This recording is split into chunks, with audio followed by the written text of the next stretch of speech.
Madame, Messieurs, merci de nous recevoir chez vous. Bienvenue dans ce nouveau numéro de décryptage sur Web Info TV. J'ai le plaisir de recevoir dans cette émission Sankara Bin Kartouma, vous le connaissez très bien. C'était un vaillant militant de la lucha. Je vais dire, c'était un vaillant militant. Aujourd'hui, c'est désormais un acteur politique. Alors avec lui, on va se perdre de parler de son engagement politique après avoir combattu dans un mouvement citoyen. Monsieur Sankara Bin Kartouma, bonjour et bienvenue dans cette émission. Bonjour, le plaisir est pour nous de nous recevoir encore une fois de plus dans vos installations. Alors, vous êtes engagé maintenant en politique, vous avez déposé votre candidature au compte de la ville de Goma à l'Assemblée nationale. Qu'est-ce qui vous a inspiré? Quelle a été votre motivation? Est-ce que vous n'avez pas été satisfait de la lutte que vous aviez menée au sein du mouvement citoyen de la lutte? Merci de la parole accordée. Qu'est-ce qui était notre motivation? D'abord, nous poursuivons la même lutte qu'on était en train de faire dans la lucha, mais dans la sphère politique. Et notre lutte a toujours été basée pour la défense de la population, défendre le peuple congolais. Et ce sont ces mêmes peuples congolais qui nous ont dit, Sankara, vous devez aller nous défendre au sein de l'Assemblée. Ce qui veut dire qu'on n'a pas été envoyé par quiconque, mais c'est le même peuple que nous défendons qui nous a dit, Sankara, vous devez aller de l'avant. Et comme un esclave du peuple, j'ai été obligé d'écouter ce que ces derniers disent. Comme un esclave du peuple, est-ce que vous êtes sûr que même si vous dites que c'est le peuple, est-ce que c'était le bon moment pour vous de quitter directement la lutte, vous débarquer directement dans un parti politique? Est-ce que c'était le bon moment de quitter la lucha? Pour moi, je l'ai toujours dit que la lucha reste pour moi comme une école. Et on ne reste pas au bas de l'école si on a déjà appris. On a fait tant d'années au sein de ces mouvements citoyens et on a appris suffisamment. Il est en temps d'aller au sein de la politique pour éclairer cette classe politique où il y a tant d'obscurité.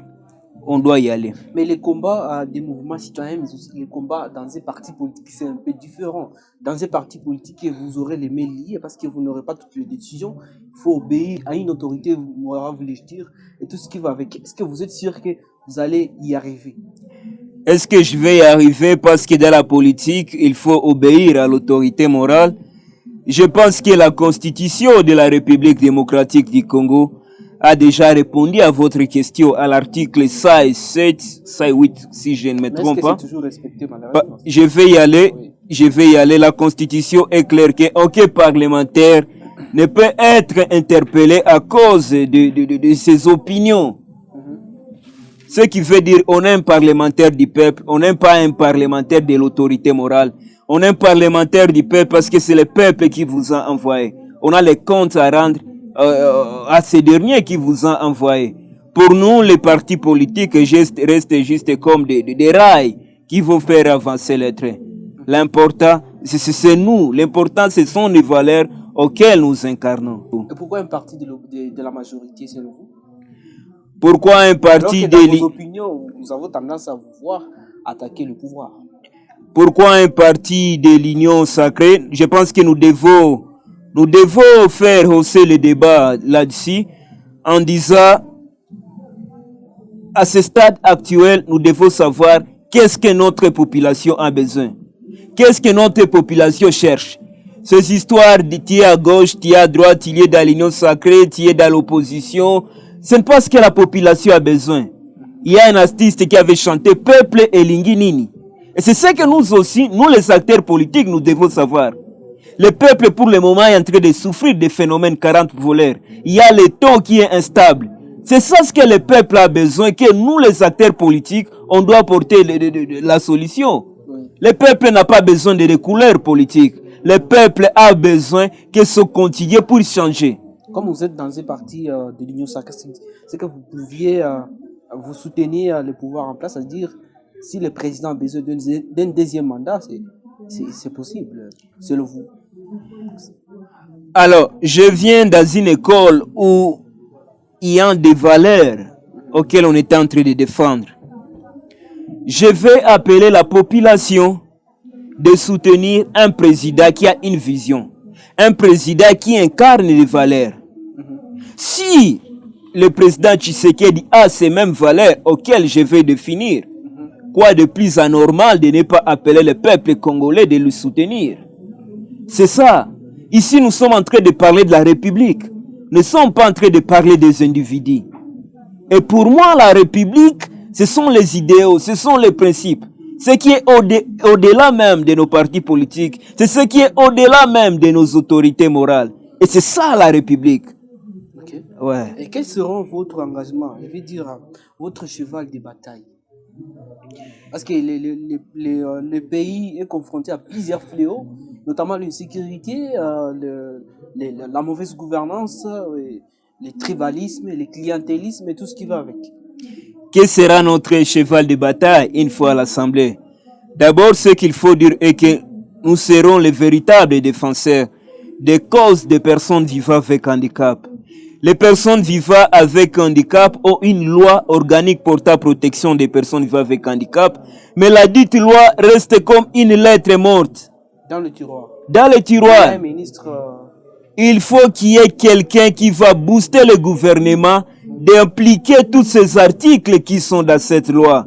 Je serai le véritable défenseur non seulement des personnes vivant avec handicap, mais aussi de tous les Congolais. Comme cela ne suffisait pas, durant mon parcours dans les mouvements citoyens, je me suis toujours bâti pour défendre le social des peuples congolais. Et une fois, la dite loi qui aura comme objectif d'interdire à tous les fonctionnaires de l'État de scolariser leurs enfants en dehors du pays, d'aller eux-mêmes se faire soigner en dehors du pays. mais tout le monde a le droit d'aller se faire semer. Je vais y aller. Analysons ensemble. Oui. Tu es le ministre de l'enseignement, Oui. mais toi-même tu es en train de scolariser tes enfants en dehors du pays. Qu'est-ce que tu prétends? Donc toi-même tu es en train de négliger l'enseignement qui est dans ton pays. Et c'est ça même une haute trahison. Tu es le ministre de la Santé, mais toi-même pour se faire soigner, il faut aller en dehors. Comme si tu es en train de mettre en cause notre médecine. S'il y a des facultés qui manquent au sein du pays, pourquoi ne pas créer ces mêmes filières qui sont en Occident, les amener au pays? Et c'est là où nous sommes en train de réfléchir. Si une fois on commence à toucher là, toutes ces autorités qui ont l'habitude d'aller se faire soigner au pays, il faut commencer à aménager leur secteur. Parce qu'ils vont se dire, demain ou après-demain, c'est moi qui peux tomber malade, ou bien ma femme, ou bien même mes enfants. Quelles sont les conditions de nos hôpitaux? Quelles sont les conditions de nos écoles? Et c'est là où il faut prendre des choses au sérieux. Il y a tant de lois auxquelles nous avons dans nos tiroirs que nous allons imposer. Non seulement nous allons initier des lois, nous aurons aussi les mêmes parlementaires. Parce que j'étais comme un parlementaire de la rue, sans mandat. Un député de la rue. Un député de la rue, sans mandat. Mais les revendications étaient écoutées. Alors si une fois je trouve le mandat du peuple, vous imaginez quelle peut être la suite? Ce qui veut dire qu'on continue à dire à la ville de Goma que s'il y aura 100 candidats dans la ville de Goma, pensez aussi à ce type qui est dans la chaise roulante. Parce qu'il peut faire encore autant. Il est temps que la ville de Goma trouve quelqu'un qui connaît ses problèmes. Il est temps que la ville de Goma trouve quelqu'un qui connaît le phénomène 40 voleurs, qui connaît qu'est-ce que ça fait. Wakati wadade tu wanalamuka 4 heures pour chercher de l'eau et ils reviennent à la maison à 16 heures sans trouver de l'eau. Je suis né, mes grands sœurs sont en train de souffrir tous les jours à Majengo, à Katoy, à Kilijoué pour ce même problème. Ce qui veut dire, je connais tout ce qui est comme problème dans la ville de Goma. Et c'est pourquoi même j'ai rempli même le profil pour parler au nom de ma ville de Goma. Avez-vous été satisfait de la lutte que vous avez menée au sein de la Lucha? Peu importe l'état que vous avez passé. J'ai été satisfait de la lutte auquel j'ai menée au sein de la Lucha, mais je vais encore faire un plus. Okay. Au sein de la Lucha, on a fait tant de revendications, il y avait bien sûr des solutions. Oui. Ce qui veut dire que c'est comme un joueur qui jouait à la défense. Mais ce joueur qui est à la défense, il est en train de dégager des ballons pour donner à l'attaquant pour marquer. Mais l'attaquant, il est fainéant. À un moment donné, un défenseur sera fatigué de dégager. Qui est défenseur, qui est l'attaquant? C'est nous les citoyens. Nous sommes en train de jouer à la défense. Nos députés sont les attaquants. On est en train de les donner nos revendications. Ils ne sont pas en train de rien faire. Et c'est pourquoi je me suis dit, je dois changer de poste. Je dois quitter la défense pour aller à l'attaque. Mais en restant dans la même équipe. Je ne quitte pas le terrain. Je suis toujours là, mais je change juste de stratégie. La même idéologie, la même philosophie, et que le Congo change. La même idéologie, et que les choses bougent. Et c'est ça notre motivation même. En fait, vous avez parlé de votre motivation, mais il y a eu des parlementaires ici à Goma. Selon vous, tous ces gens, ils ont échoué carrément? Ils ont échoué, c'est pourquoi je suis en train de chauffer aussi, pour les remplacer. Si une fois ils ne seraient pas à la hauteur, si une fois ces mêmes parlementaires seraient à la hauteur, j'aurais croisé mes bras. Mais parce qu'ils ont échoué, c'est pourquoi je suis en train de chauffer aussi les maillots pour entrer et jouer. Ouais. Vous estimez que tout le monde a échoué. Alors, mais il y a déjà plusieurs candidats, des jeunes et tout et tout. Cet engouement est dit à quoi selon vous? Cette motivation des jeunes, est-ce que c'est le fait de remplacer les aînés qui étaient là, qu'ils estiment ils ont échoué? Ou c'est juste y aller tout simplement sans motivation, sans objectif? D'abord, je n'ai pas encore consulté tous les jeunes qui ont postulé pour demander à chacun sa motivation. Je suis en train de parler de ma motivation, ma personnelle. Tout simplement parce que ce que je suis en train de faire, c'est qu'on a fabriqué, parce qu'il y a quelqu'un qui m'a contacté en disant « Sankara, tu peux postuler, on va te soutenir ». Il y a personne qui m'a contacté parce que c'est la même lutte auquel j'ai commencé dans les mouvements citoyens et c'est la même lutte que je suis en train de poursuivre. Contrairement à d'autres, on a mutu alikuwa ni commerçant, puis un commerçant, lui, tout ce qui est dans sa tête, c'est maximiser des recettes. Et il postule pour aller à l'Assemblée pour maximiser des recettes. Quelqu'un anakuwa célèbre pour radio, puis anaenda postuler. Moi, ce n'était pas comme ça.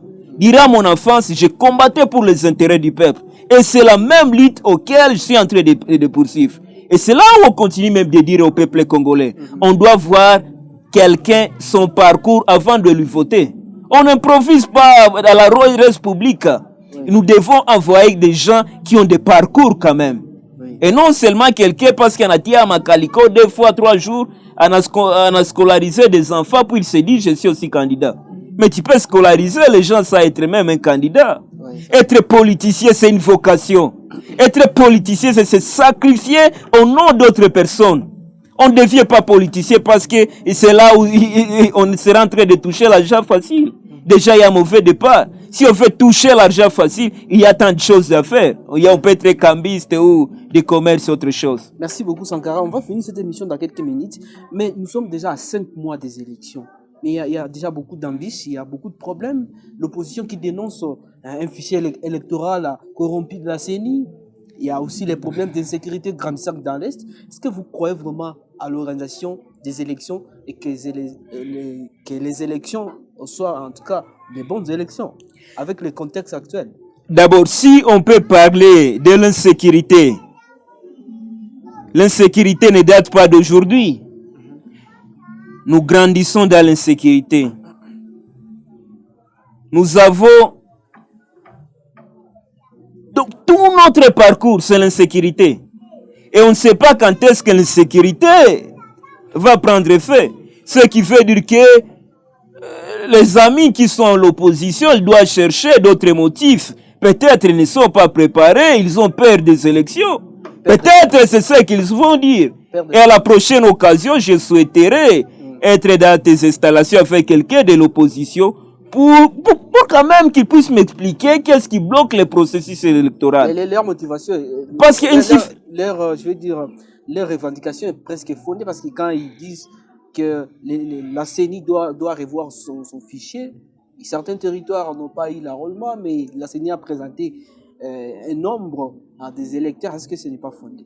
Bien sûr, je ne suis pas le porte-parole de la CENI pour répondre à votre question, mais là-dessus, nous devons comprendre que on continue de faire le lobbying, on continue de faire les efforts. Nous tous, le 20 décembre, on doit être aux urnes. Sans une partie du territoire? Je dis, c'est ça notre combat. Oui. Rutshuru et Masisi, bientôt le gouvernement est en train de travailler avec d'autres partenaires pour voir. Et aussi sont nos compatriotes. Ils doivent voter. Le Congo est uni et nous tous, pour montrer que nous sommes unis, on doit partir voter ensemble. Ils doivent se préparer. Oui. Et il faut me dire, quand vous parlez de l'opposition, Matata lui-même, il a déposé ses listes à la CENI. Il y a Sesanga. Oui.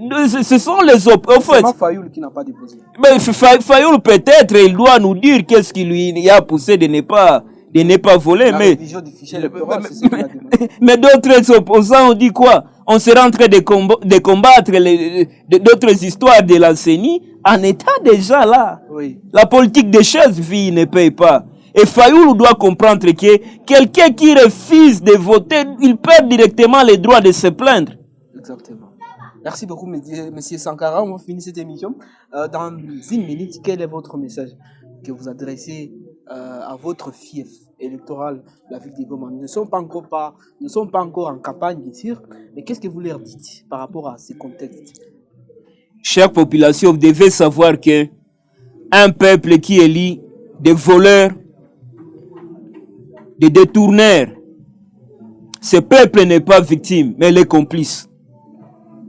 Il est temps de tchagouer quelqu'un qui mérite pour ne pas être des complices de notre propre malheur. Et surtout, on est là, on a répondu à votre appel. Rendez-vous au sommet et surtout, Hange, Nyoka Isikulume. Merci beaucoup, Monsieur Sankara. Mesdames et messieurs, c'est la fin en tout cas de cette émission. J'ai eu le plaisir de recevoir Sankara Bin Kartoum. Il est actuellement acteur politique au sein de l'AFDC. Il a déposé sa candidature au niveau national à Ville de Goma. Je vous fixe notre rendez-vous la semaine prochaine avec le même plaisir. Au revoir. Au revoir.